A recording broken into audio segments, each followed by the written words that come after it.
Welcome to the Land Your Bet Show. I'm your host, Nate Weitzer, running you through this Saturday NFL slate here. Divisional round action. We got the AFC game first, Buffalo at Denver, followed by that Saturday rematch with the San Francisco 49ers at Seattle Seahawks. And we're going to go through some leans on the sides and totals, then bring you the props that you want to find here. LandYourBets.com is where you'll find our exact plays, and like and subscribe to the video, please. But here we go.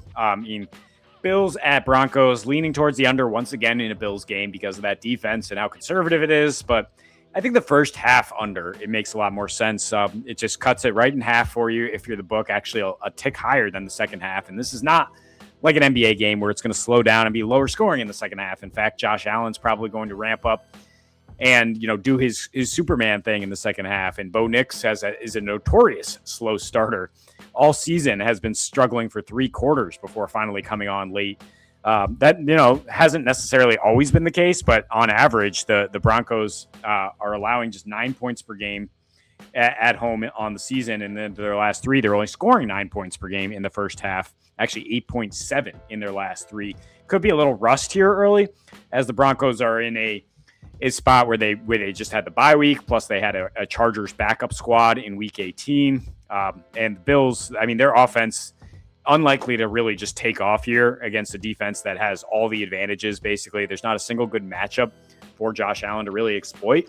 Do have some props to look at here, but I can't really see James Cook getting off here. I can't see any of the receivers having success against a really good cornerback core trio. And the Bills play at a really slow pace. They really milk the clock. They take all the time they can, and they love to run the ball. They didn't as much against Jacksonville, but a little bit less of a pass funnel matchup here against Denver, which can, is really good against the pass, plays a lot of man coverage. So I think the clock will be moving here. I think the Bills will be taking their time, and I don't think Bo Nix is going to be getting many explosives. That rushing attack is kind of cratered since losing J.K. Dobbins. Bo Nix averages just 5.8 yards per attempt against 2 high safety looks, and that's what the Bills defense does to limit explosives. So that's the look here for the side, but I think as far as props, Josh Allen to get in the end zone, man. There's probably 3 different ways that he gets in here. As far as predictability, there's always the outlier of like a wild horse play where, the Philly special where he catches a touchdown. We've seen him do, he's a great athlete, but he could scramble in the red zone when nobody open and just kind of get his way in there. He could get in on the tush push, which is probably the most likely here, whether it's, off tackle or just straight ahead and just kind of bull his way in the end zone. We saw him basically get carried into the end zone against Jacksonville, which, the NFL is probably going to look at. And actually the competition committee is going to be like, yeah, no more of that. We got to make a rule against this ridiculous tush push. But for now, he's bigger than a lot of linebackers in the NFL today. He will push his way in there. And the third way just being, kind of that, like a combination between a scramble and a tush push where he's just in the second half willing his team to victory or to come back. And if the Bills are in a trail script, that's a good angle, I think. Is like the touchdown itself is close to even money, which I think is really nice odds for the best rushing quarterback near the goal line this year because Jalen Hurts has not been getting in. But for the second half touchdown at plus 230, I think definitely worth the sprinkle there if you're going to bet on the touchdown because that's when you've seen it come alive late. Like I said, the Bills have not been scoring much in the first half lately. They got shut out by the Eagles in their last big game through 3 quarters, in fact, and they're averaging just 11 points per game on the road in the first half. But when Joshy gets going, he gets going. James Cook, he had a great season last year getting into the end zone. He's been kind of off and on this year, fumbling near the goal line. I just don't think that they trust him as much. The year prior to last, he was like allergic to rushing touchdowns. So it's just like once you get down there, you don't have receivers that are elite getting separation.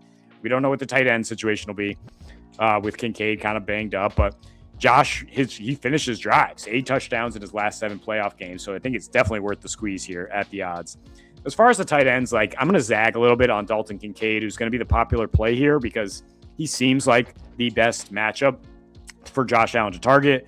Looked at him last week, eventually kind of steered off it because I just didn't think that the volume would be there necessarily. And Shakir drew 12 targets in that game, and Brandon Cooks was the thing. So you never know where the ball is going to go despite Josh Allen throwing a ton. In that one, I think they're going to be a little more balanced, the Bills, in this one. And I think they're going to use more 3 tight end sets against Denver The way Denver lines up, you think you can kind of body them a little bit, and then you can hit some shots off play action. And that's where Dawson Knox comes in because, Kincaid is the obvious tight end as far as a receiving target. Denver's going to be all over him. Knox doesn't run as many routes, but he does, get open for these shot plays off play action. He also, like Kincaid, has big splits in big games or losses, situation where the Bills are tested.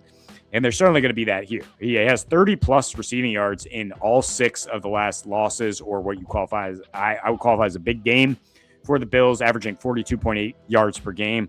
Sometimes getting the 30 yards on just one catch like he did against the Chiefs. So 21.5 receiving yards, I think, is very live when he's implied to catch 2 balls. I mean, he is good average depth of target. Josh Allen loves to push the ball downfield. And like I said, I think he can get loose on some play action.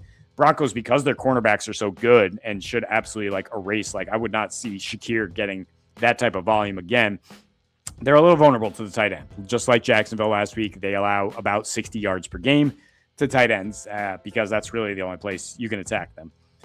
On the other side, put on a fade for the rookie RJ Harvey. Under 80.5 rush plus receiving yards where that's available. It's probably 78.5 at a lot of books. I just don't think this rookie is ready for an absolute featured role in a playoff game, and I don't think the Bills' run D is going to be as bad as it has been at times. I mean, regardless of the fact that they might get Ed Oliver back, who's their single most important run stopper and an absolute stud there in the middle. I just think that they're going to short some things up scheme-wise and just be better in a big playoff spot and just not the kind of walkover that you've seen at times. They're also that conservative defense that drops back, plays that 2-eye shell, but can also mix it in with some versatile safeties and linebackers in the box, kind of like the Chargers. And RJ Harvey, last seen, really struggling against the Chargers. 28 rush yards against a lot of their backups, too. Like a game the Chargers did not come out to play. He had 33 scrimmage yards. So adding 20 receiving yards here to his rush prop, I think feels pretty safe. The Bills, like I said, limit explosive pass plays. They're also 6th best, just limiting receptions to running backs straight up. In part because they've been gashed on the ground, but Harvey's just not been good between the tackles. 49 of 55 RBs in terms of PFF grade this year. Just straight up bad. Struggled in pass protection throughout camp. Didn't get the starting job. Obviously, he didn't get much work in the whole first half. And then they kind of had to go to him as the lead back, but only by a scotch. He never really got too much over the 60% mark. Jaleel McLaughlin, Tyler Bade, whatever you want to call him, mixing in a little bit there. I would not be surprised if Jaleel McLaughlin winds up siphoning some work away from him here in the playoff game just because he's been around the block more. And if this gets tight, I don't think Sean Payton's going to be too happy to give the rookie a lot of work. Night game here, San Francisco at Seattle. We just saw San Francisco 2 weeks ago get kind of whooped in Seattle, right? So, it might seem scary, but I think you got to do it as far as taking the dog, despite the fact that they're going to be without George Kittle, despite the fact that Seattle's defense is great. You just have, it's the NFL, man. It's the quarterback and the coach combo. You have Purdy and Kyle Shanahan. They're going to figure some things out. They're going to find some answers. They did throughout that game against the Eagles. And if the opposing offense cannot capitalize fully on a rather exploitable defense, then, we've got a game. So I like the first half line at least to say Shanahan's game planning coming out. Robert Saleh is going to throw some confusion at Sam Darnold. They're going to keep this thing close. Kyle Shanahan just hit right off the bat with that huge play against the Eagles. I'm sure he's cooking up stuff right now to offset what Mike McDonald has done to them the last time out. But I think it's more about Darnold, potentially struggling. The Seattle, prior to beating the Niners 10-3 in that season finale, was awful in the first half against some bad opponents. They failed to cover in 4 straight in the first half, getting shut out by Atlanta, right? Putting up 3 points against the Panthers, just not getting anything going until the defense just goes ahead and wins the game for them. Darnold early in the year was kind of coming out hot on scripted plays, and then he would fade once the defense adjusted to him. It's kind of flipped, though, in terms of defenses know what his weaknesses are. They're able to capitalize on them, and then eventually Seattle can kind of offset that in different ways in the second half and hit a few plays to pull out the win on the back of their defense. But don't forget, he was down 24-3 in his first playoff game last year against Sean McVay, Kyle Shanahan, kind of a similar coaching tree there as far as what they're going to do to try to get Darnold off his spot. That defense looked pretty good, surprisingly good. I mean, granted, because that was Jalen Hurts and the Eagles, but we've seen Darnold look pretty confounded often. So I don't know about Seattle just like coming out here and blowing doors off the Niners. I think they're going to hang at least for a little bit. Maybe the talent wins out eventually, as far as Seattle being the much healthier team and having a healthy defense. But initially, I think San Francisco benefits from the fact that they come in a little bit hot and with some momentum despite the injuries. The Seattle pick I'm going to take, though, is Rashid Shaheed. And it was only 22 and a half receiving yards when I grabbed it. I think it's on the move a little bit, but you probably can still get it at 25. He was heating up a lot in weeks 14 and 15, had long receptions of 27 and 33 against Atlanta and Indy. And Atlanta's a very tough matchup to get a big reception against. So that's impressive. Then kind of shut down by the Rams the next time out, but still in those 3 games, averaged 70% of the routes and 60% of the snaps. Then he got concussed against Carolina. And yeah, I mean, he only caught 2 balls or 2 yards against San Francisco. But again, 75% of the routes, 50% of the snaps, very much a part of the plan here, along with Cooper Kupp and to try to take some pressure off JSN, who's going to get a ton of attention here with the third matchup against a divisional foe. JSN, who's been getting attention anyway the whole second half of the season. Like, I don't know why defenses weren't doing that earlier, but they brought in Shaheed as probably the thought, like, we're going to have to deploy this guy when defenses are covering JSN too much. We're going to use the speedster, and now you can isolate him on some pretty exploitable San Francisco corners. He lines up at the 3 different slots about 1/3 of the time, so you don't even know where he's going to get his matchup. But I think the biggest deal here is he gets a full bye week with the new squad, which he didn't have because Seattle's bye week came before the trade deadline. So he has a whole week to work with Darnold to become a part of that 3-wide set consistently, and not just like a special teamer who comes in there and plays about half the snaps, which is what we saw in week 18. I think it's a total misnomer to expect the same kind of result as we saw in week 18 from a guy who's an explosive player. I mean, last year led all wide receivers in air yards and deep target percentage with Derek Carr under center, and Darnold, probably a little bit better than Derek Carr. So tip the cap there. On the other side, Brock Purdy rushing makes sense to me. I mean, the rushing yards is up from 11.5 against Seattle the first time to 17.5. So I actually kind of steer away from that and just say, let's take plus 110 on 5 attempts. He's going to be scrambling. He's going to be trying to make something happen because San Francisco is not going to have a ton open down the field.